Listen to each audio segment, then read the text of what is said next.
പണ്ട് പണ്ട് ചന്ദ്രലേഖ പുഴ എന്നൊരു മനോഹരമായ പുഴ ഉണ്ടായിരുന്നു. പുഴക്കരയിൽ ഉയരം കൂടിയ അത്തിമരങ്ങൾ നിറഞ്ഞു നിന്നിരുന്നു.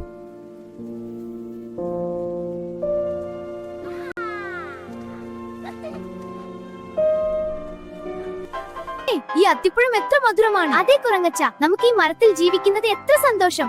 അവർ ദിവസവും പഴം കഴിച്ച് പുഴയിൽ നിന്ന് ഒരു മുതല കരയിലേക്ക് വന്നു.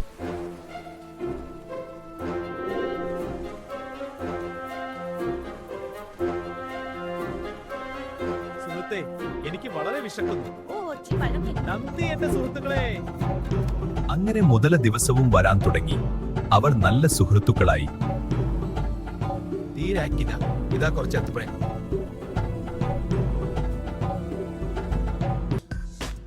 എന്റെ ഭാര്യയുടെ പുഴയുടെ മറുകരയിലാണ് താമസം. അങ്ങനെയോ? ഇതാ, അവർക്കും കുറച്ച് പഴം കൊണ്ടുപോകൂ. മുതലയുടെ ഭാര്യ പഴങ്ങൾ കഴിച്ചു വളരെ സന്തോഷിച്ചു. പക്ഷേ അവൾക്കൊരു ദുഷ്ടചിന്ത വന്നു.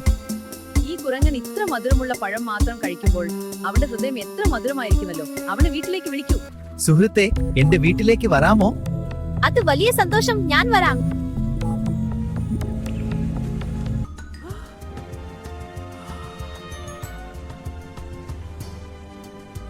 അയ്യോ, ഞാൻ എന്റെ ഹൃദയം മരത്തിൽ വെച്ചു വന്നതാണ്. തിരിച്ചു പോകൂ, അത് കൊണ്ടുവരണം. കരയിലെത്തിയ ഉടനെ കുരങ്ങൻ വേഗത്തിൽ മരത്തിലേക്ക് കയറി. ഒരാൾ തന്റെ ഹൃദയം വെച്ച് പോകുമ്പോ നീ എത്ര വലിയ മണ്ടൻ.